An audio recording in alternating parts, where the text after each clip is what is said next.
Omudo na bakasi. Omudo na bakasi. Nwanne ị na-ebi nwetebe onwe gị. Ọ bụghị ngụ asịrị ụwa dị otu a.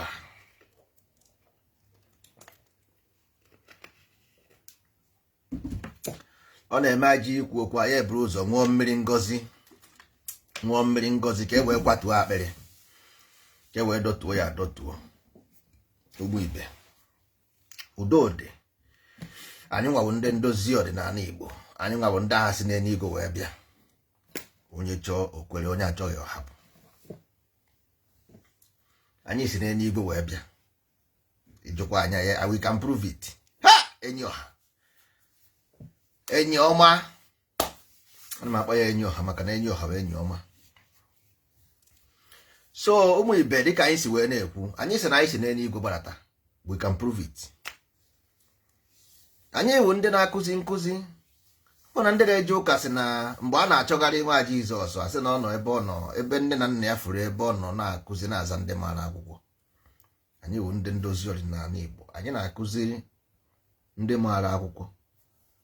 Ma akwụkwọ ya asị gị jee kpata akwụkwọ mmụọ, ị gaghị akpata nwụna. Ọ bụrụ na ị mara mmụọ mgbe ahụ asị gị jee kpata ahịhịa, jee kpata akwụkwọ mkpụrụ jakwụ, ị mara na ị ma ihe a na-akọ n'iwe obodo. So ụmụ ibe dịka anyị si wee kwuo, anyị nwabụ ndị ndozi ọdịnala Igbo.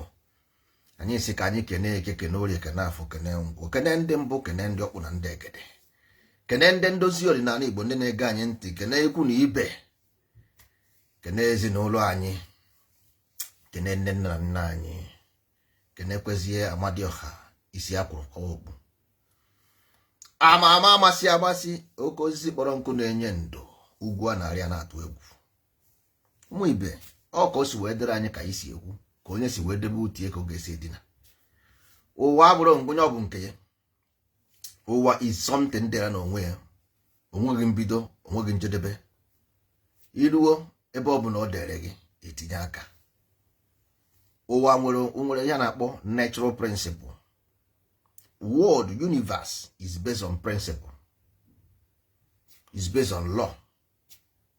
Mechọrọ, that is it. Ụwa dịara onwe ya.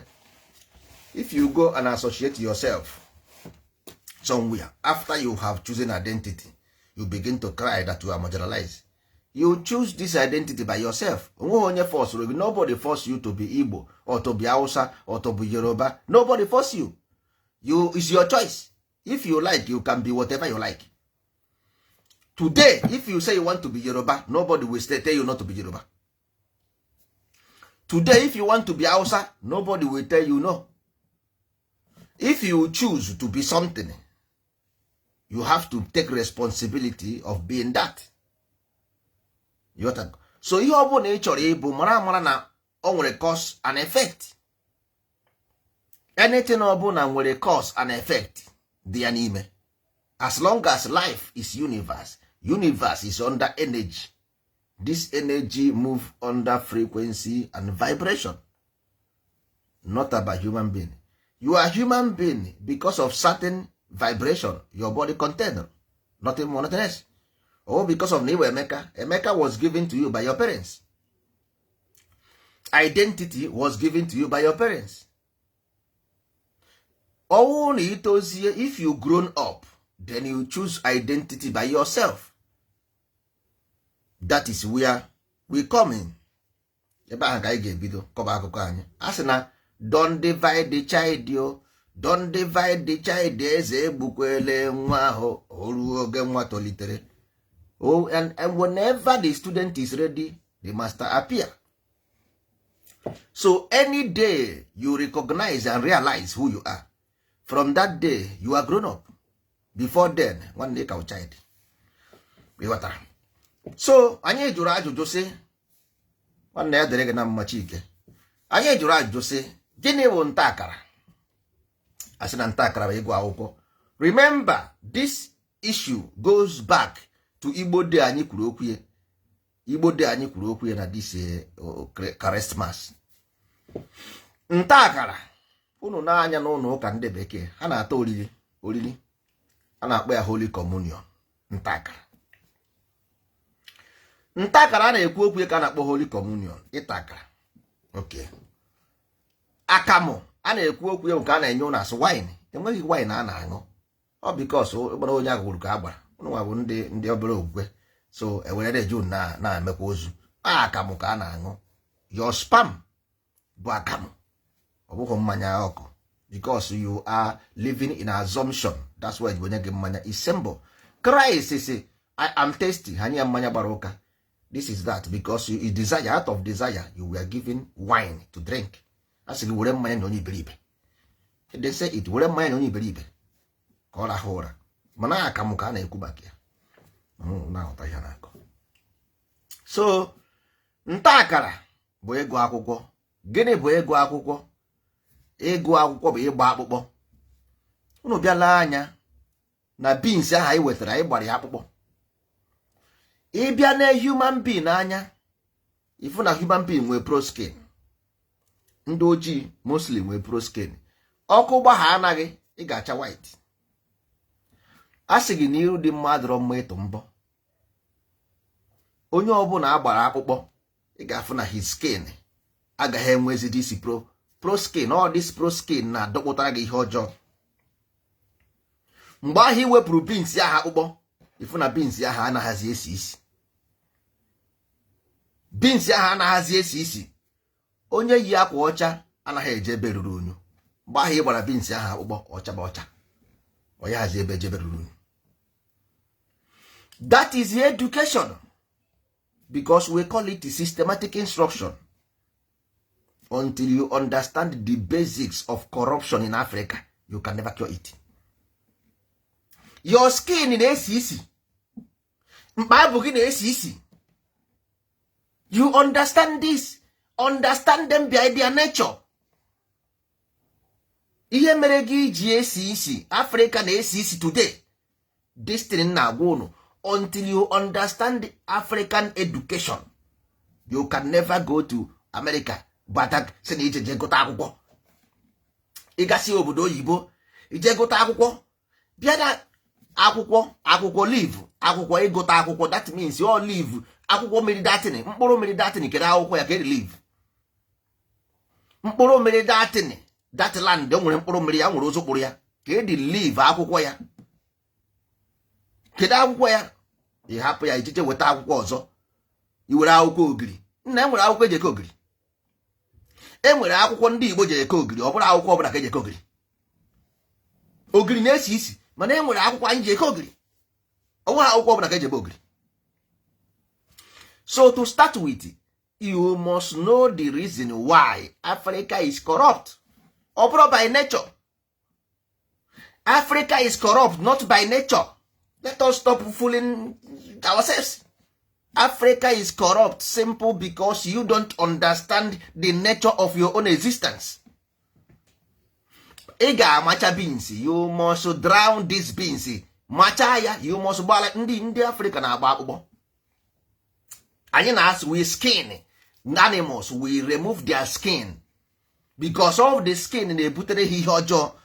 Because once you remove the skin, iru dị mma agaghị adịzi mma ịtụ mbọ. Because ọ mago now na the onwe yi ha akwa ọ bụ ọtọ. So ọ gaghị like iji ebe ugwu ya ama ya. He will not go there. Corruption na-esi isi. Corruption bụ ihe ọjọọ. Corruption na-esi isi. Corruption is dirty. Mgbe ị bịara ụwa ị nwere mburupụta ụwa, Moses ruru na Holy Land jipụ akwa ya. You have just been rejected by life. Life says I am holy, natural law. Here I am. Just look at ụmụ anụmanụ how they live for you to know what life represents. Look ụmụ anụmanụ, their nature, animal kingdom. Go and look. You see the harmony. Go and see animals and see the harmony in them. Life tell you I'm harmony. You want to destroy everything that is living. America enweghị peace. If you don't know what is peace, I will tell you. If you come to Europe, go to Northern Europe, you will see peace. Spanish enweghị peace. Ndị a niile were anị mmadụ n'ike. Ndị Spanish nwere Spanish Inquisition. Nakọrọ ndị mmadụ anị ha. Today ka ebe Spanish nọ. Ndị ame na-emegasị ihe a na-eme. Gaa na ame na you will see. Je na Chicago every day 20 people die. 20 people only day one day. Apụta na TV a na-egosi unu nonsense. All the whole their money, ordinary peace, the commonest thing on earth is peace. They cannot have. A na-egosi unu na TV, so Hollywood ka unu na watch. Hollywood. Ndị enweghị peace ha nwere, I'm telling you. Enweghị peace ha nwere. No health, ha dị healthy. Ịgasị obesity eju everywhere. Ndị na-aṅụ ahịa ka a na-akpọ n'imi nke a na-aṅụnye n'ọnụ. Nwere ezigbo ihe ha na-eme. So mmadụ 5, mmadụ 10 bara ọgaranya. Only 10 people na America, rich people na America, only 10%. Other people na 24 hours job. Go and check, go and do your own research. Only 10%. Other people na 20 hours job. 24 hours job. Some na la whole 3 hours. You got that? So, anyị nwa na onwe anyị bụ ndị emere ngozi. They created us and blessed us. We are blessed. Simple, small thing. Only small thing remove us from the Garden of Eden. Small thing. Na-agba na akpụkpọ. Ka anyị gbaa onwe anyị akpụkpọ. Let us skin this. Let us take this skin away. That's why Igbo Day a na-ekwu okwu on the 10th of December. Simple. Remove these beans. Iwepụ beans ya desia na kitchen gị. Come there next morning. Ifu ka o si esi. Come next morning and see the beans. That is when everything is clear. You are here. So only thing butere gị here with spirit. Spirit is here na-akpọ etel. Etel is that thing dị n'ime akpa nwa na-akpọ omnioptic fluid. Or that thing nke ejune ji aga n'ogwu ire ọma. Amniotic fluid. That thing with spirit. So that thing contain, that spirit contain your ancestors, your father, your mother. Everything about your genealogy. Then this your genealogy contain ndị ọjọọ, ndị ọma, ndị ori, ndị ama. So you have to remove it. On your skin. Remove that genealogy. You become a new soul. The beans, you become the beans. If for that beans, that white beans, you grind there, grind this area, then Africa will shine forever and ever. Africa will shine forever and ever. Honestly speaking. Honestly from God to man. Remove this skin. No corruption is original. Over original. Corruption is not original. It's fake. Because if you corrupt, you have no value. Nobody will respect you because value is what you brought to market. Value bụ ihe iburu bịa ahịa mburu pụta ụwa. Ndị Igbo na-akpa ama igwe. Ama igwe means gịnị? Universe. You in the verse because ị pụrụ moto. Nke nwa ga-anya di moto. Chi ụwa gị, chi gị bụ moto. Nke nwa ga-anya di moto. Whether you like it or not.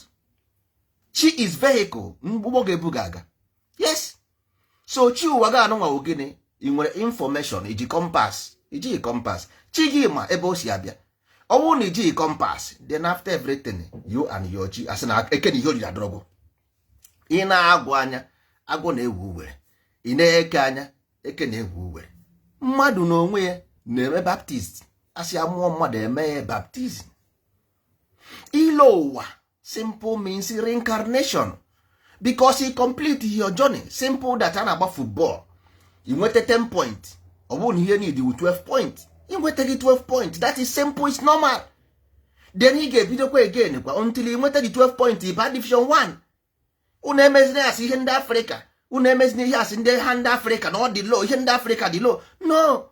Don't degrade. Why are you degrading ourselves? Because anyị si na Africa. Why? Why ihe bụ na ihe nke anyị? Because they don't understand our language or how we look like. Because ihe ime anyị ji to bie ibu bụ na where we came from, there is too much sun. In our ribs need enough air. our ribs need more air.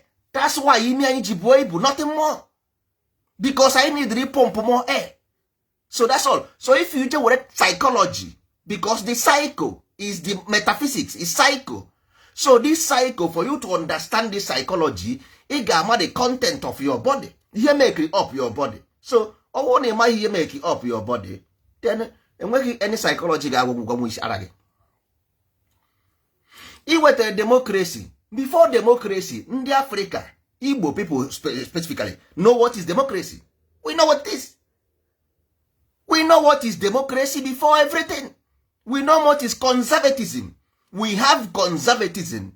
We taught the world what is conservatism.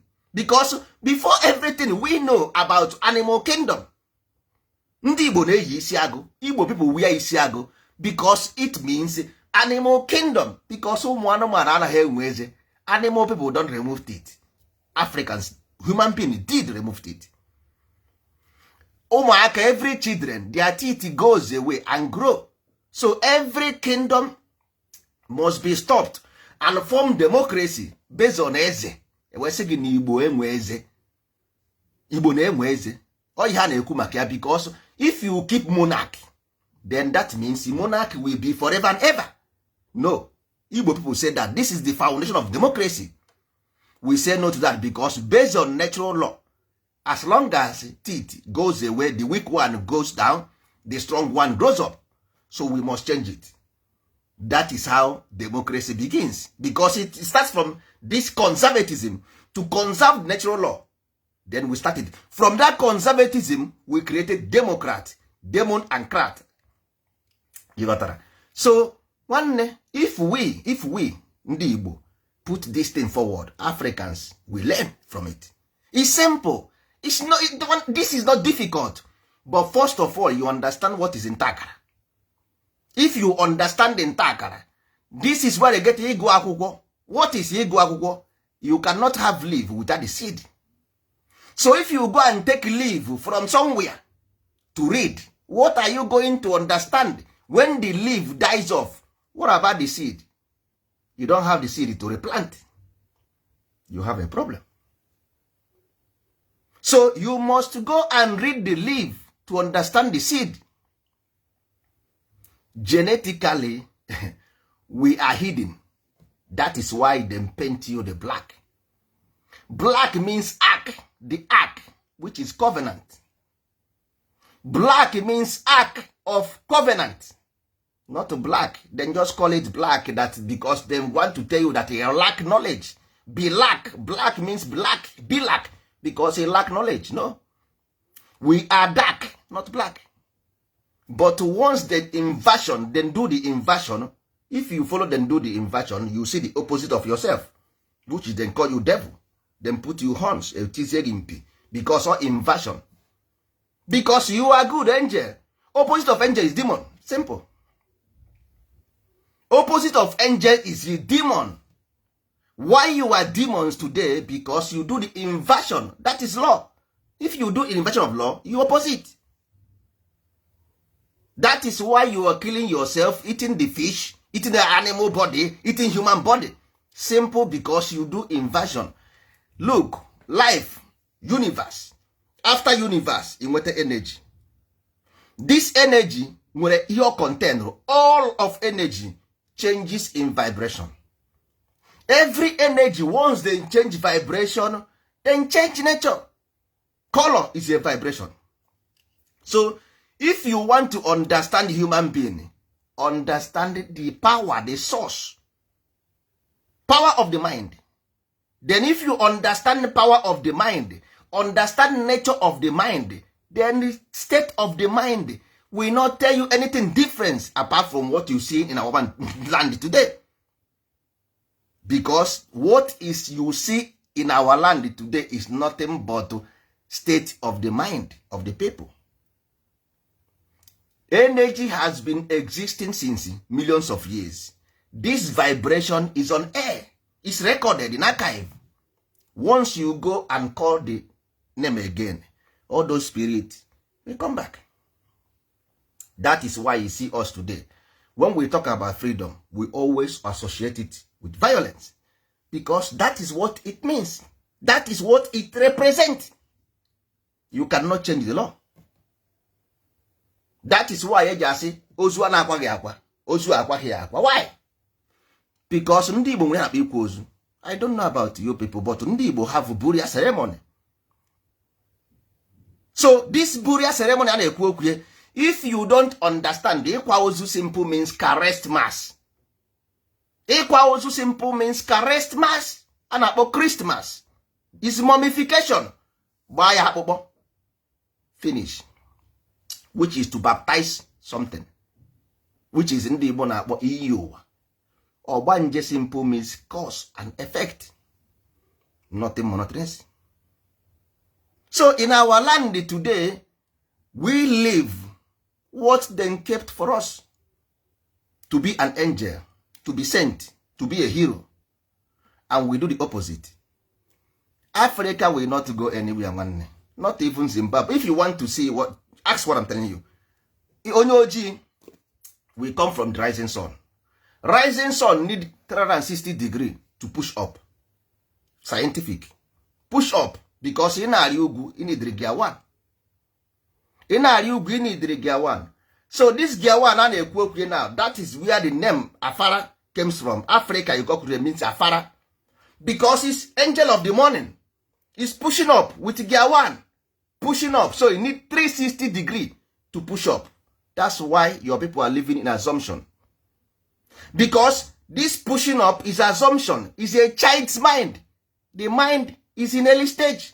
Not yet developed. So Umuazi, a child, you can always be fooled with assumption. That's why Africa is called Afara, because it's rising sun. Now today, then give you faith. These things I'm telling you, scientific, go and prove them. Go and verify. Then give you faith, because you cannot ignite light. Because once sun goes down, the light off, which is Abba, the night comes, and loneliness will come.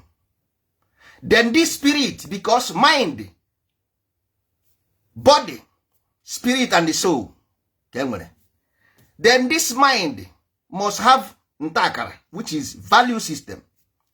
Body, if you fail to give it that value, game close.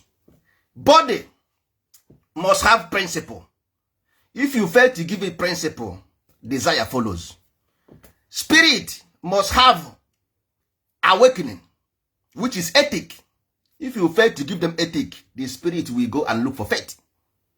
Then the soul must have morality. If you fail to give them morality, you have yourself to blame. These things are nothing but this morality you call culture. This ethic you call religion. This principle you call tradition.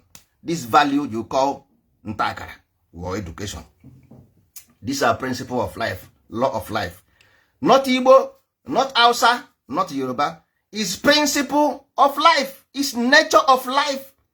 Igbo is nothing but identity. Not a human being. It's identity of law of life. It's identity of law. If you identify with this law, you become Igbo. That is why Igbo people are everywhere in the world. They move to distribute this information everywhere. So let people saying, we are Igbo, no agreement. These people say, Igbo kwenu, yeah. Igbo kwenu, yeah. Chukodi ha. What is the Igbo kwenu na ya? Kini ka ọ bụ? Ị ga-ajụ n'onwe gị, what is that? Igbo kwenu na amụ igwe. Igbo says that in the beginning, anyị nwere ntọala. Ntọala Igbo, inside ntọala, anyị nwere nto, which is measurement, a na-akpọ rule of law. In this measurement, chapter 1, ntọala nto, measurement nto, chapter 1, amụ igwe. Amụ igwe, ihe Igbo kwere na ya, says, in the beginning was Agbara. Agbara bụ explosion. Agbara means explosion, which is matter in motion. This matter in motion contains ether. This ether, matter being in motion, ether become strain. it causes explosion. Oba, out of this explosion, the highest and strongest force from this explosion is called Amadioha, with the 4 laws. Eke, Orie, Afọ, Nkwo, n'aka ka ọ dị. Onwere ebe onwe, nobody tells you is here. Amadioha, which is separation and the strongest, with Eke, Orie, Afọ, Nkwo. So you don't need to go to space. If you write them in the book tomorrow and say you use microscope to see them, people will begin to go and look for microscope and look for Eke, Orie, Afọ, Nkwo. But it's here. You gotta go. So this Eke, Orie, Afọ, Nkwo was named by this Amadioha as ezi omume, ezunori, agbada amogha, ifunanya, do these things. I will by myself be with you. Nothing on this earth can ever remove you from the power of me. You refuse. You say no. You drop these laws. And I don't know. You are chasing for science and technology. But you yourself is science. Can you tell me anybody on life has built something like a human being? Nobody. So if you have that law that created you, you can build. Because you yourself, you are science. Because you are knowledge. But you lack knowledge of self. If you know thyself, you replicate what you have. But the holiness only need holiness to work with, to create holiness. Creativity is holiness.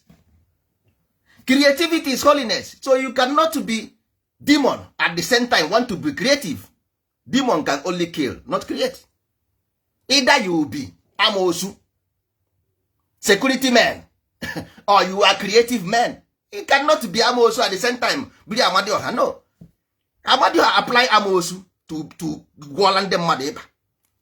But if you want to be Amadioha, Amo Igwe, ihe ndị Igbo kwere na ya. Ezuru ori agba na amoghe ifunanya. Simple. Igbo become one. Africa will see light. You will become happy as a human being. When you cannot be happy because your position has been taken away. You cannot even go to your land and have fun like before. Ask every old man in Igbo land. They will tell you before things are okay. But ask them, why now? None of them can tell. None of them can tell how we become so desperate. How we become so destitute. Why? What happened? Nothing. Ntakara. If you go to market to buy something, you buy water. Water is value. Water simple means value. If you come to market as a human being, and then when Hebrew be here, hey, Gogi, who will buy you? When Hebrew be here, what are we offering? 120% import. One check in this thing now. What are we going to offer the world? I said, we create human being. We build human. We are mind builder. We build mind. In aeroplane, in helicopter, I build mind. You see, all of them will come back to Igbo land for homage. I know where people, human being came from in Igbo land. Homage must be paid. First of all, one value. You must place that value. They will come. All the Homabeke knows this. They know. How many Igbo? They know what Igbo means. They know. They are not denying. But if Uruzo, he will prodigal son. So whenever the student is ready, the master appear. One day, nothing is forever. Sometimes people suffer. Sometimes people miss road. Don't use present day to judge Igbo. I know, because we fucked up. Yes. You don't say because all the whole world know now. No. Yes, we fucked up. But we have to recover what we have destroyed. We have destroyed it, but we have to rebuild it. We don't have any option. Igbo remains Igbo. Igbo is identity. What do we identify then? Immorality. Where did the morality came from? From ethic. Where did this ethic come from? From our principle. Where did this principle come from? From our value system, which is Amigwe. Let us go to value and restore it. Igbo will be restored. Our land will become happy. The spirit in the land will become happy. Everybody on this planet Earth cannot be free unless Igbo is free. Igbo is a soul. Every human being have a soul. Every soul come from your body. Every soul come from your body. As long as you leave this world to drown, you will drown with them. Because Abraham bụ the father. Ọkwa ihe unu kwuru. Then asịkwa na Noah bụ father. Who is Noah? Who is Abraham? Who is Jacob? This is the reason. They gave you instances. I know what they mean in Igbo language. They use myth. Igbo don't use mythology because we don't want to deceive anybody. Because we know that our people are rising sun. If you give them mythology, they will misuse it. If you give onyoji assumption, that's why in Igbo we don't use assumption. Ihe a na-asị na Western world, then say in Western world, they say angel are coming from this, that, Kafara Christmas come. If you give Igbo man assumption, come and take it. Give monkey water, after go and take the cup from the monkey. Igbo people know that if you give any black man assumption, you cannot collect it. If you want to take the assumption back, the black man will tell you, what? This is truth. These people want to destroy my belief.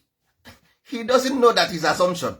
Because the mind, our mind needs ezi omume, ezunori, abanamoge efunanya. He doesn't know anything. If you give him opposite, you can never take that up. If you give onyoji evil, you can never take that evil away from him. You got him anywhere. Go and take it. One noble he kuye when mmiri napụta ya cup. Napụta ya cup. Don't ever try it. That's why in Igbo land we have 900 pages. Eba ka na-enye n'isi ka ndị Igbo anaghị enye ihe. Itinye na akwụkwọ agba ya ọkụ.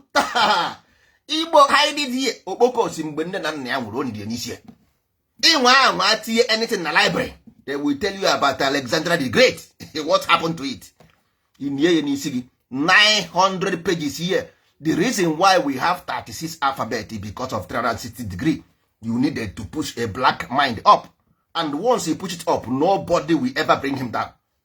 Once you push this mind up of onyoji, nobody, unless unless for you, you fall. But if somebody to bring you down, no, nobody. You were created to hide the creator. That's why he's a judge. Because I want to live inside you, he said. I want to live in you, are hidden. Nwabeke is invisible.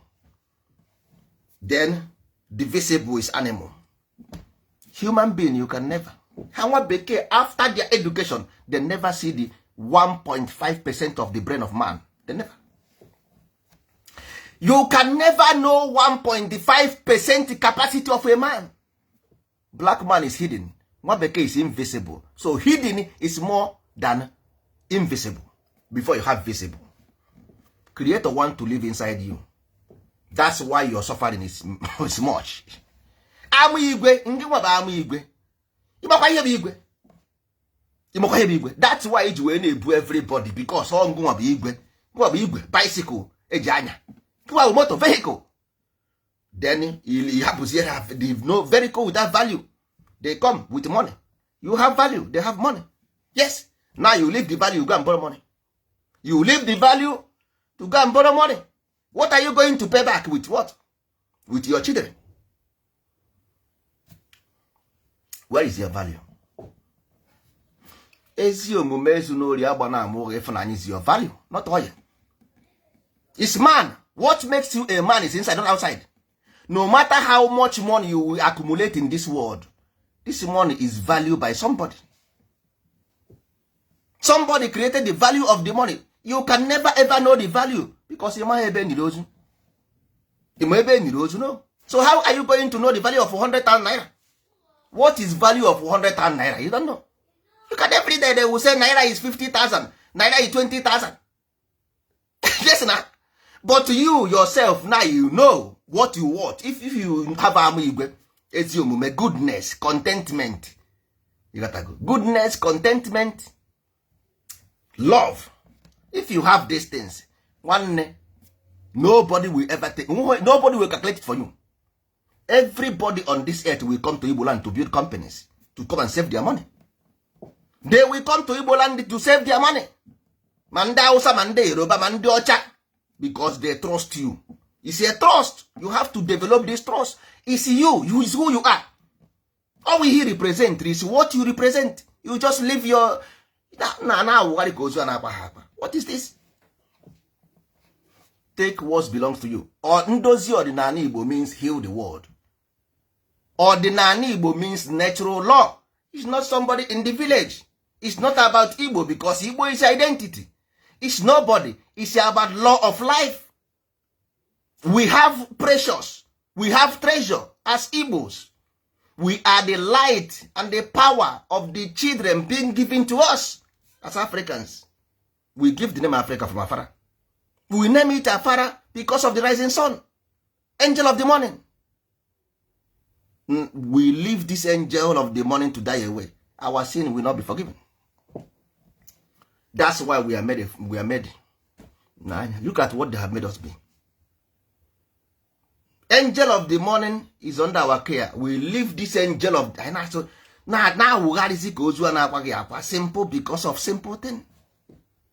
Life is energy. It's being created by energy. It's matter in motion. Go and do your own research about matter in motion. So if you forget this Igbo as savior, go and check in Igbo language, save. Igbo chi ihe, Igbo mkpa, to cover something up. Go and do your own research. Then you know why Africa is not working. All the whole black in the whole world crying. No single place on this earth the black man is happy. No single one. Simple because of you. You sowed away your birthright. Simple because of you. Go to Guinea, Papua. Go to Brazil. Go to Ecuador. Go to Australia. Go to Africa. No single black man is happy. All of them fighting for independence. All of them crying. You just look. Even you yourself too. Follow them to cry. You follow them to cry. But nsogbu adịghị nwanne. Asị na otu aka ha ochiri njọ na ga-adịkwa mma. The only thing we will do as ndị Igbo. Every Igbo in n'ụwa, simple thing. Amụ igwe. Ezi omume. Ezunori. Agbana ama oge ịfụnanya. This thing is a course. Our school system is a systematic instruction. Every child from 7 years must have it, home and abroad, so that they understand who they are. Ha amara onye ha bụ. This education based on Okigwe, Oka. And a narrative. Okigwe is a narrative. Okala is growth and development. Okammụta to show you who is villain. Then Okigbo to tell you who is the hero. Every child must have this. So that ha gbadozie okwu n'enu ya, they will begin to build by knowing who they are. They will know who they are. 7 years, 14 years, 21 years, and 28 years. The full moons will be there. They will see with the full moon. The light will bright. Now ndị Igbo ji wee nwee 28 days because it's moonlight. Moonlight comes as a crescent. You get the crescent moon half ụzọ. The answer is no. Why are you crying? When the crescent moon don't have ụzọ. Crescent moon doesn't see. You shout every day. Hey, we have 28 days. Now I'm telling you the reason why you have 28 days, because you're moonlight. You are moonlight. That's why we have crescent moon as a symbol of Allah. You don't know. So simple thing. Every Igbo man, every village of Igbo, every Nzenozo, every Ndi Chief, Ndi Chi, and then ime ahịa. Why do you have market leader without Igbo value? That's why you see that we go and kill each other in the market, kill each other in the village. If you put Amụ Igwe, mbọsị ọbụla mmadụ jere ka o gbuo gị na nke dibịa ọnwụ. Mbọsị ọbụla mmadụ jere nke dibịa ka o gbuo gị, that person will die. Imagine. Amụ Igwe, ezi omume, ezi n'ori, agba na ama oge ịfụnanya. Amadioha echebe gị. Amadioha echebe gị because ọ ihe o yiri bịa ụwa. Gbaga duru anyị na-aga, njọkọ duru anyị na-aga. Anyị bụ osisi na-amị mkpụrụ. nwanne sie ndị Igbo n'ime ahịa unu ekwene ihe ọzọ ama igwe ama nke igwe the you and the verse si ya na ọ bụ ihe a ga-abụ ihe otu kwuru ọ ihe ndị Igbo kwere na ya ihe a bụ ihe otu kwuru si ya na ọ bụ ya ngwa mbọsị ahụ onye ahụ ga-abịa ịzọchi ya mana si ya ga agwọ ọgwụ si ya let him go si ya ga agwọ dị ọgwụ ọ ga-eji egbu gị ya jee kwa na-azọchi ya mana ya jee jee gwọ dị ọgwụ na let him go there. Ọgwụ simple means heritage. Ịmaghị ọgwụ means heritage, inheritance, which means divinity. Let him go that divinity, go there, he will see himself, because ọ bụrụ pụta ụwa ọ ihe aha ka ị bụrụ pụta ụwa ihe onye na-eme ka ọ ma anya once ọ gara that place aka ntị aba ya ọnụ yes na because ọ ihe gburu gị butere gị ụwa ọ ihe aha gburu gị butere gị ụwa so mbọsị ị ga-agazi ịgwọ dị ọgwụ gaa gụọ ya. Only this thing will make you go back to your village and feel at rest. If not, onye ka ịma enweghị onye ma bụ onye ma onye bụ onye. Until you have these things, principles, then you can sleep with your two eyes. You cannot sleep with your two eyes today closed in your land. That is why you have Amos. You might have Amos. Those people you have in your land with gun is called Amos. Because my wife, because you breed on game that thing. That immigrant. Those people shooting in your land, they are not immigrant. They are the people you gave birth to. After you gave birth to them, and you don't know where you come from, and now your children are saying they are immigrant. Who is to blame? Konye, who is to blame today? Our children in our land killing themselves. So are we going to blame the fathers or the children? When you can get blame, you see your children dying. Only thing you can do is Nigeria is treating us bad. So you have ihe ga-agwa nwa gị ịmaha na enwere ndị Igbo na-akpọ ile ụwa ịmaghị. Then if we count these things as wrong information, what is ilu ụwa then? What is ogbanje then? What is ilu ụwa? What is ogbanje? What is umeala, which is heritage? What does it mean then? That means our culture does not count. If we have ilu ụwa, we have chi ụwa. Ndị Igbo nwere mbụrụpụta ụwa, which is onye ụwa. Ndị Igbo nwere chi ụwa. Ndị Igbo nwere ilu ụwa. Ndị Igbo nwere ọgbanje, nwee iyi ụwa akara aka. What are those things? If what we have today in our land, we don't know what it is. Then what are these things? Because we don't know what they left for us. That's why we are wandering the wilderness. Simple. There is no how we can live this way, man. If not, I give you 10 years. You will not have a place to go home anymore. You cannot have a place to go. Number one, good. Tell me how you will make youth. How? How do you make youth? People will just grow. Go to Western world and see. Go and see. You cannot live a youth like that 24 hours without doing anything. It's impossible. Because every youth, they have desire. There is a level of mind, the desirous mind. When that age, you have somebody in 13, 14, 15 years, you see an ogahango, eh? Ogahango Igbo, ogahango manya. No.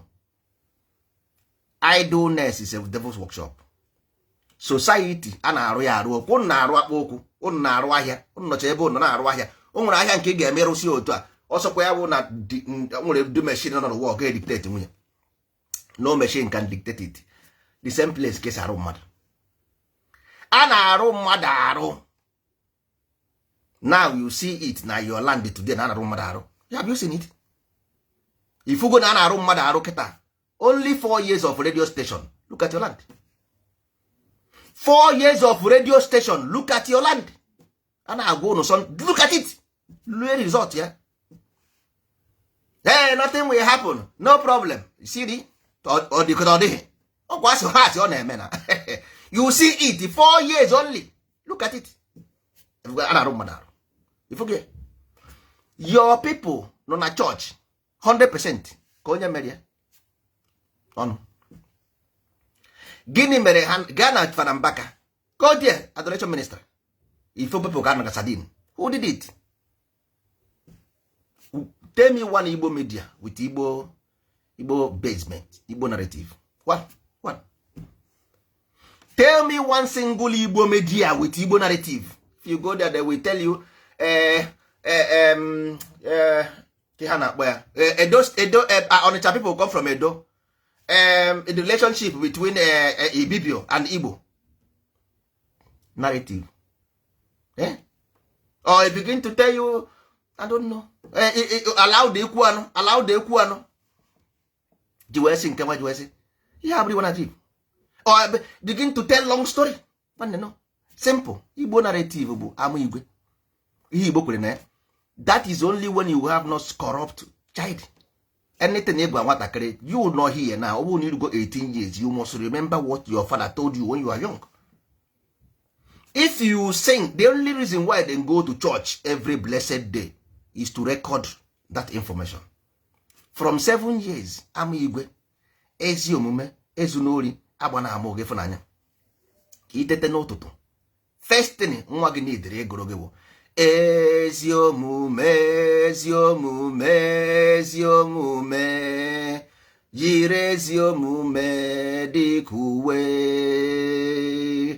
gị, ezu na ori gị, agba na mụgha gị, fụ nwanne gị n'anya nke kachasị ibe ya, jiri ezi omume dịka uwe. This thing will force a child to say every day. Time will come if that child gafe ebe mere ihe ọjọọ ga ọgba ọsọ. Ọfụ ebe ọgbapụ ọsọ. Because it's energy, frequency and vibration. It's energy, frequency and vibration. Ọfụ ebe otu a si eme some church people now, if you want to try it. Si na Jesus abụghị eziokwu, ọ gaghị ezigo ọnụ. Gwa onye ụka bụ ụka n'isi na Jesus abụghị eziokwu, if you want to try ihe m gwara gị now. Gwa onye ụka na Jesus abụghị eziokwu, he will run away.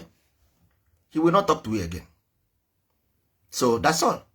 Ihe ahụ programming. If you program your child with ezi omume onye Igbo, ọ ga-arụrụ gị plan. I'm telling you, because you have direct access. You don't need to go to the back door. Only ndị ojii mean hidden. Ndị ojii mean hidden. If onye ojii ji ezi omume ezinori agba na ama ụgha ịfụnanya, they have information. Ndị ojii nwere information is here. Onye ojii need higa na nke anybody to know how to do something. If you nwanne just ọkwefere ọ bụrụ ihe na-agwa ụnụ ya, if you try it, if it did not work, anything ọbụla ịfụrụ anyị gwa anyị ihe ọbụla chọrọ gị. If you apply ụdị mmụọ nọ n'ala Igbo bụ mmụọ ọma. Ọ mmụọ ọma rụrụ plan bụ mmadụ 200 n'ime. Ọ bụrụ mmụọ ọjọọ ọkwa aha isi n'ala. Igbo rụrụ plan. Igbo rụrụ plan. Agaghị m agwa unu ka esi arụ ya ebe maka ndị ekpuchie mmadụ. Ịghọtago? Igbo rụrụ plan a na-anya ụgbọelu. Igbo bụ ị na-anụ maka ụgbọelu, Igbo bụ ụgbọelu. Ịnwa nwere amụ igwe tinye n'ala Igbo, enyere m gị afọ 5. Fewuru ndị dibịa atọ na medical doctors. Afọ 5 ndị dibịa, every dibịa n'ala Igbo will turn to medical doctor. All of them to medical doctors. Powerful one. Go and check India. Go to India. India na-emebu ihe a ndị a na-eme before India na-amata ya n'akụ. This thing, because we don't have medical doctors. Nwanne ị gaghị anọ ndị bekee nyere anyị medical doctor, nye anyị education, nye anyị politics. How do ka anyị ga-esi wee gwa ha na anyị bụ mmadụ? How do we prove it? We cannot go to our own hospital so that we can treat ourselves. Some of us running away from coronavirus vaccine. Hey, they want to kill us, but you don't have medical doctor. Paracetamol, go ha nwe. Fensic ha nwe. Ihe niile na-eri ha nwe. So, ọ bụrụzie nkezi virus ka ha ga-eji egbu gị. Ọ na-achọrọ igbu gị since aka egbu one gị na. A gara igbu gị since na. So, health is most important thing on earth. You don't control it. You don't control food you eat. Ịgbaghị ndị ojii anaghị ebutenwu nri here na supermarket ndị ọcha. It's bound because they don't want you trust your faith. They don't trust your judgment. that you are capable of making some hygienic something. Our health we cannot control. Ozie na ha wetazie chọkụ nye anyị mkpụrụ ọgwụ ka anyị ghara ịmụzi nwa. Anyị ga-aṅụsị na mmadụ ole n'ime anyị na-atụba mụzi nwaanyị ime. Ọkwa ihe a na-emezibe anyị were ire nwa ka a na-erezi. Yes, we are not capable of pregnant. Our women can't even create a strong ovary. Mgbe mbụ nwaanyị Igbo ịgafee n'ahụ ya ọ tụrụ ime. before nwaanyị Igbo ịgafee n'ahụ ka ọ tụrụ ime, gịnị ala ahụ ụra n'abalị amụkenye ego dị ime. Kịta na ahụzi ihe ahụzi asị gị na achọkọtara m 20 years ya asịkwara ebe ekwene. Okeke ama ha akpụ isi ka mma abalị isi adịghị nkọ. Nwoke adịghị mma, nwaanyị adịghị mma. Bọọ ihe anyị mere onwe anyị. Ihe ọbụla anyị na-eburu na-eri, ihe ọbụla anyị fụrụ anyị buru rie. Nwanne lekwa anya ka a na-eme ka a na-eme ọnwa. Okay, with cement. Go and do your own research. Lead poison. Cement will lead poison. Selling asbestos. All those things iji were rụọ n'ọga ha niile from A to Z. Ha niile poison. Number 1, ọ na-ebu anemia. Anemia na-akọs sickle cell.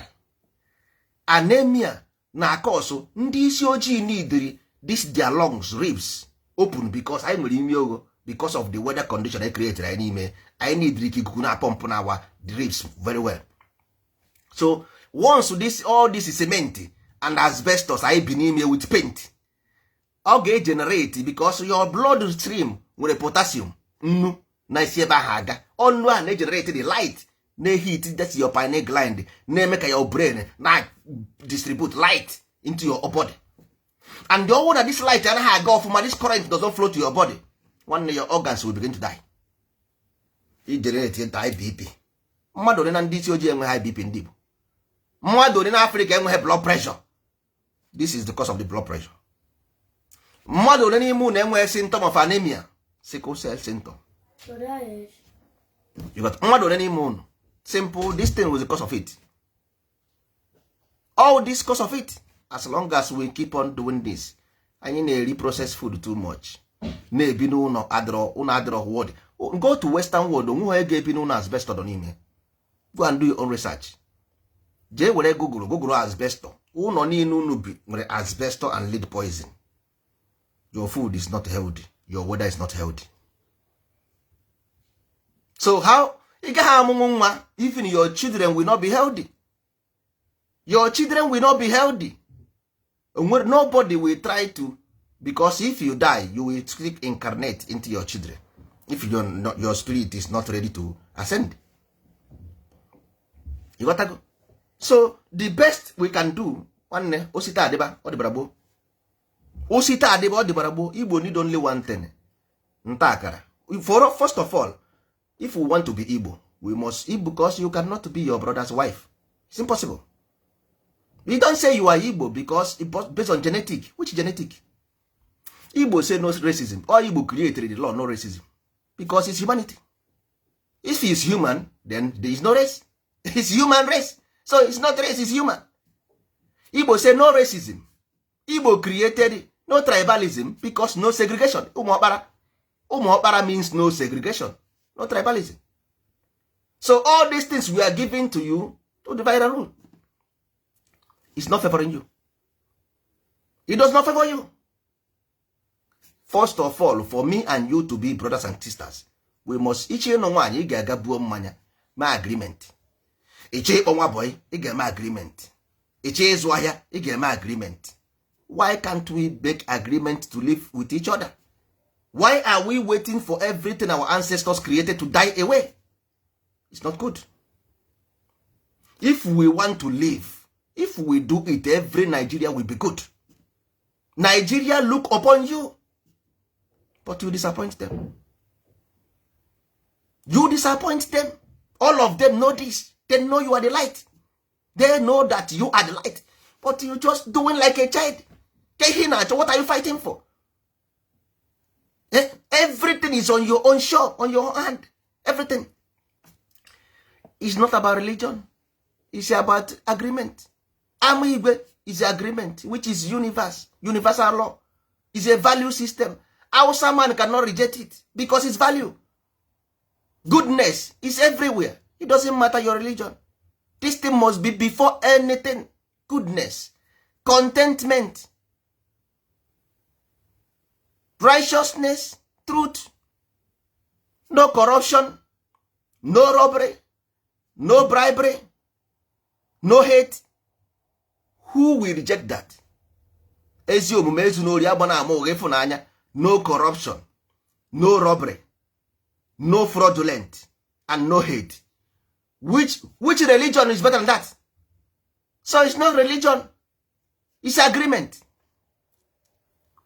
It's agreement so that Yoruba man will not betray Hausa man. Hausa man will not betray Igbo man. Anambra man will not betray Enugu man. Enugu man will not betray Onitsha man. Zungeru man will not betray what do you call it? I don't know. Zamfara man. It's agreement. Only you Igbo have it. Why don't you show the light? Why don't you show? Why did you live? You are the people, you are the savior. Igbo means savior. That you are the one they celebrate on 10th. It's called December. December is Roman language. It's mean 10. It's Christmas. So purify these people, clean them up. If you leave them die, you die with them. People who doesn't understand, they will tell you tribalism, we are Igbo tribe, we are Igbo race. I don't know what they're talking about. Why are you trying to kill? Why are you trying to fight? With who? That is not your nature. You are to save. Your name is Savior. Igbo means Savior. So you must save. If not, you will suffer. Nigerians are suffering because of you. Nigerians are suffering. Africans are suffering. Black people are suffering. Simple because you rejected. All of you go to church. When, what do you call it? Jonah refused the tax. What happened? Jonah refused the tax. Yes, Jonah. If you refuse the tax being given to you, you don't have the information. Yes, we have come to go and bring the information from heaven above. Heaven above to bring this information from Igwe. Ama nke si n'igwe wee bịa. Ama nke si n'igwe wee bịa. Ndozi ọdịnala esiga ama igwe wee bịa. Enyere anyị ama nke si n'igwe bịa. Amara nke si n'igwe. If you like, you take. It's not ego, it's not sentiment, not emotion. It's not me, it's you.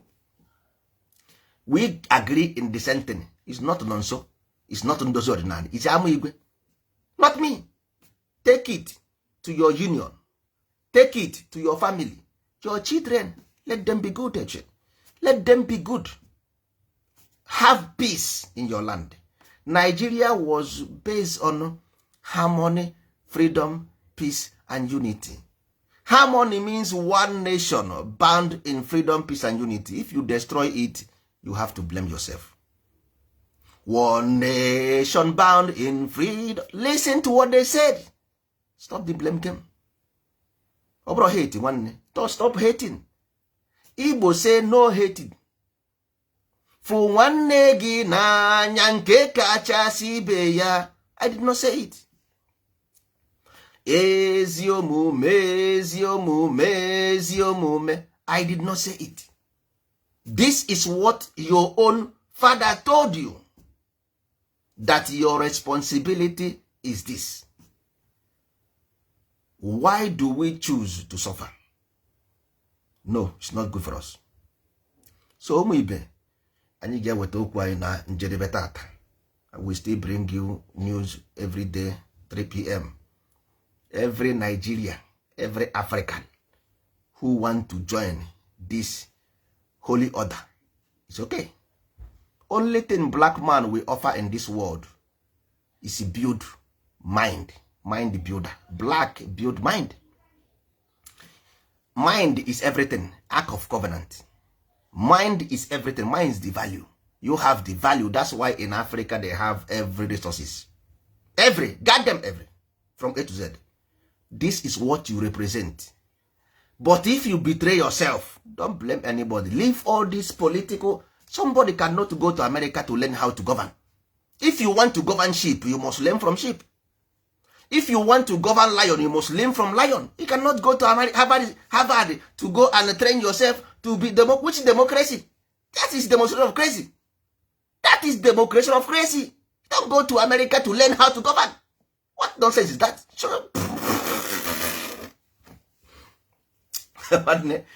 No. In Africa, we have everything. We are capable of doing it. Ntọala Igbo, it means natural law, the principle that holds everybody together. This principle is Amu Igwe, which is value system, our value system. Not Imo, not Anambra, not Enugu, not Hausa, not Zungeru, not Yoruba. It's value. And everybody must keep the value and maintain it. So that the fault will not from you. Nobody will blame you. If anybody violates this law, they violate it, not you. It's value, it's agreement. Here, no corruption here. Here, no racism here. No tribalism here. No prejudice here. No injustice here. No fraud here. No hate here. Let it come from somebody else, not you, because you represent this. Don't let them fool you, my people. This is the source of this prejudice. These people then do this, then do that. Discrimination. No. This is what they say above, and this will be done below. As above, so below. Let thy will be done on earth as it is in heaven. Let thy will be done on earth as it is in heaven. Amigwe. Neke si eme n'eluigwe. Ka anyị mee na ya otu a n'ụwa dịka esi eme n'eluigwe. Ọ bụ ihe ọjọọ na ndị ojii baa uru? Is it a crime? Or is it a crime for us to be useful to value of our, to produce what we use? Ọ bụ arụ? Everybody na-achụ ego. Nwanne, ọchụ nwa ọkụkọ nwa ada, nwa ọkụkọ nwa ọsọ. Ọchụ nwa ọkụkọ nwa ada. The Facebook, we must use it. Use advantage of the social media. Social media should not drive us crazy. Let us use advantage of the social media. Anyị agbana ka ụkpaka. Ndị Igbo, Facebook Igbo ruru 1 million. Oze Biafra 20 million. Ndị oke ha na-akpọ ya ndị Enugu meeting. Ndị Enugu nwere meeting. Ndị Nkanụ, Enugu na Nkanụ gwa m ihe dị iche n'ime.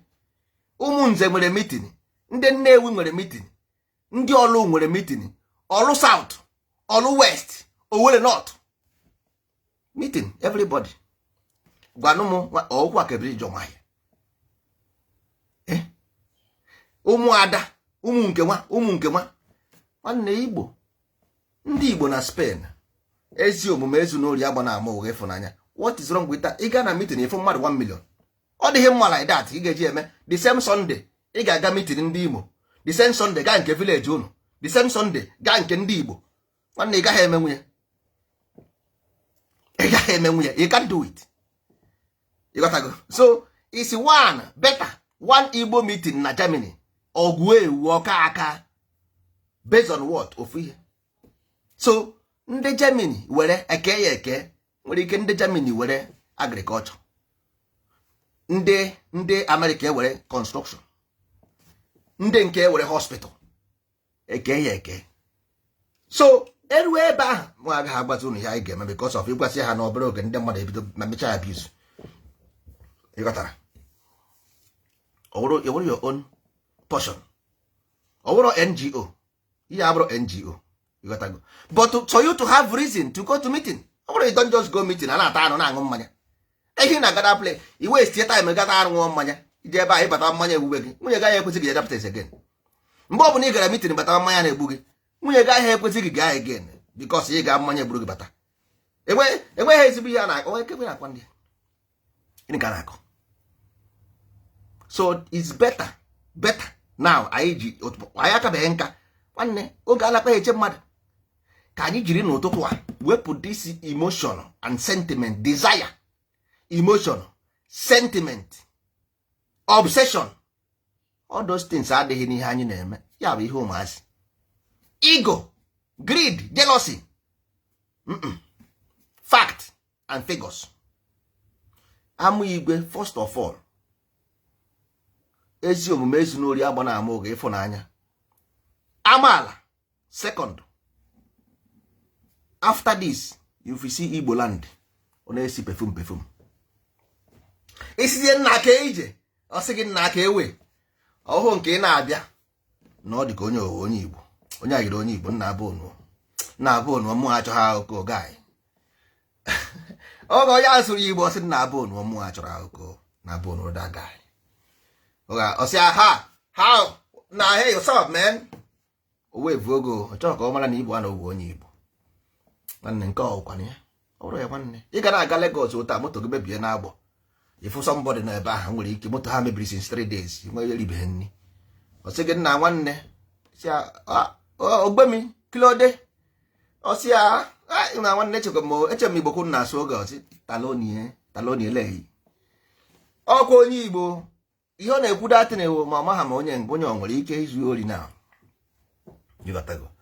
Nwanne ọ dịrọ mma like that. Ị gaa village unu ruo village unu mụ na asị gị nwanne apụkwara iro. Ifeanyị apụkwara iro obodo adịghị mma, apụkwara iro. Nwanne gburu how long should we live like this? Ajụjụ ka m na-ajụ unu. Nwa enough. I can't live this way. Mụnụ ị ga-asị ma ọ mị achọrọ m ịnata, ọ sị gị natakwa ebe eme gịnị? Penda gị. Ọ sị gị natakwa eme gịnị? No nso dịkwa ebe ahụ ọbịakwana ka ebe ahụ ị na-ahụ udoro m abịakwana hie. Mụnụ si ga-abatakwana be nna gị na be nna na nna gị. Ọnọ ihe a bụ ihe anyị chọrọ. Mba nụnụ. Nke nụkwa ndị mmadụ nọzi Abuja toro Igbo land bụ amali awas ọ gaghị ana. Lagos wụzi be nna anyị. Onye na-ekwuzikwa n'okwu village. Ọ bụghị okpuru na Lagos. Nwanne ihe anyị chọrọ. Ihe a bụ ndị nna nna anyị hapụrụ ihe a n'aka anyị. Then left this in our hand. This thing should be our objective. That thing should be, you have 20 million pastors. If these pastors cannot do it, because they don't understand, not because they don't want. Politicians cannot do it, they don't understand. They tell you that the Christ was born in Umu. Why? Do you think the angel that fall into Mary doesn't see the politicians? They never see them. No, but they go and look for Mary. It's a poor woman, doesn't have money. His husband is a carpenter. Here mythology.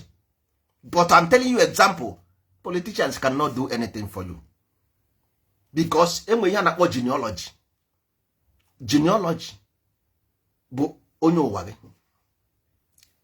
That human being will have content. Le anya chi bụ ụgbọ frequency. Your memory, your chi memory. This memory nwere ike contain 10 megabyte. There is no how we got download information of 20 megabyte. Not possible. That governor nwere ike contain memory of 10 megabyte.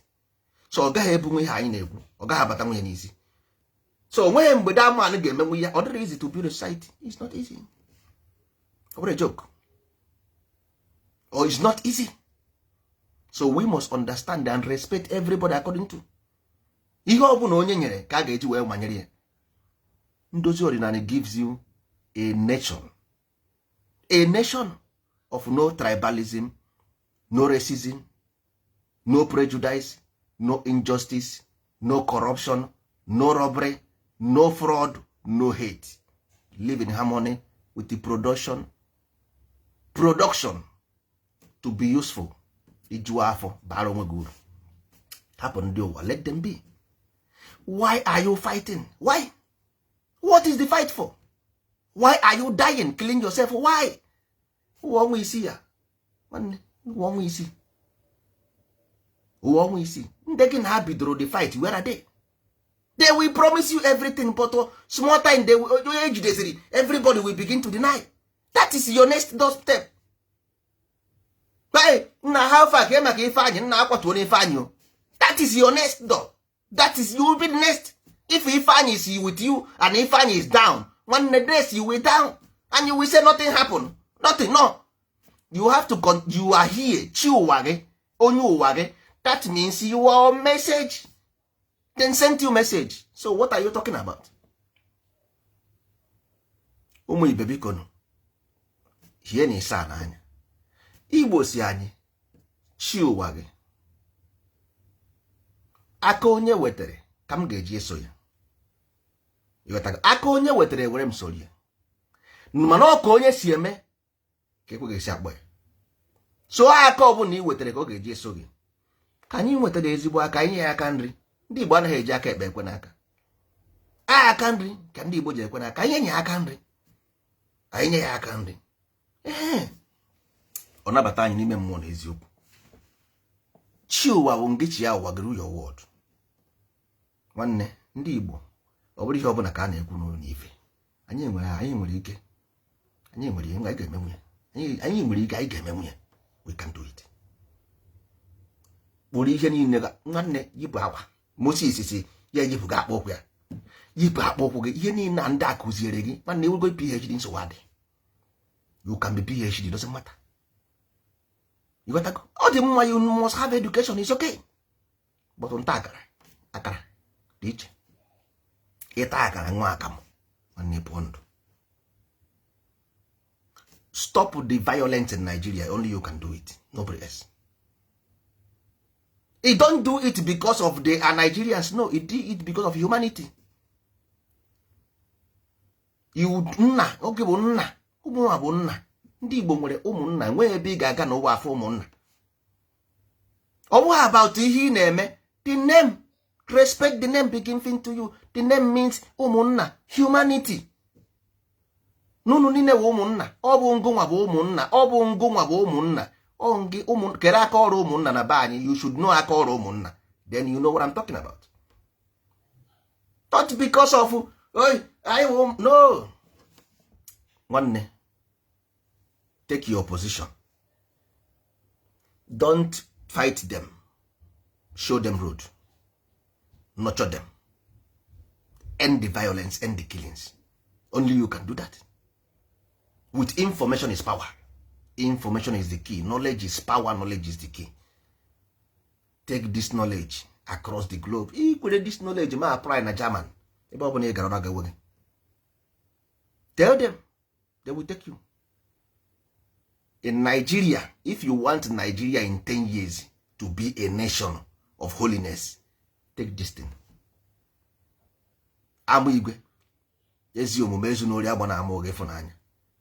Then the law should be based on that. Onye ọbụla violate ojebenga. So onye violate is saying, where's a chance to say, hey, they violate the law. Not to you. Not to you.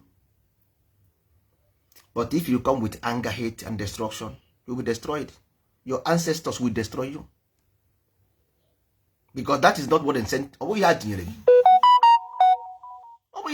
you do opposite, you will suffer. Oke soro ngwere ma mmiri ọkọcha ngwere ọgaghị akọcha oke. Oke soro ngwere ma mmiri ọkọcha ngwere ọgaghị akọcha oke. Iwe oke ha bụ ngwere. Ije ịta azụ ọnya ma gị. Ifuru kwa ọnya mara ngwere. Mana agbụ ekere ngwere atọ na ya. Agbụ ekere ngwere atọ na ya, oke mmiri ọkọcha na ya n'ahụ mba. Oyi ga-amagbu gị. Oyi ga-amagbu gị. Msoro nsogbu adịghị ụmụ ibe. Ọ ga-adịrị na mma. Onye ya ka ọrụ ibe ya bụ ndozi ọdịnala Igbo. Ndozi ọdịnala Igbo. Ọ dị ya n'ala bụ natural law. We want to heal this world. Heal the world. If we heal mmadụ na-abụ is world, because nobody knows what these people will contribute in this life. Ichekwa na mgbe anyị ga-ekwu heal the world, anyị agaba ebe na-ekọba kpọmkpọm mba. Kwa ndị Bible sị gị, there is more joy in heaven if we want to repent. If we capture one Igbo man alone, and I na-ekwu oyoyo mụkwa ihe ọ bụ. This Igbo man might save 100 million lives. 100 million lives. We start from the beginning. Amigwe. If we finish with Amigwe, Amala. Finish with Amafara, Amala, Amafara, then to Amigwe. Ayebu. Why? I don't know.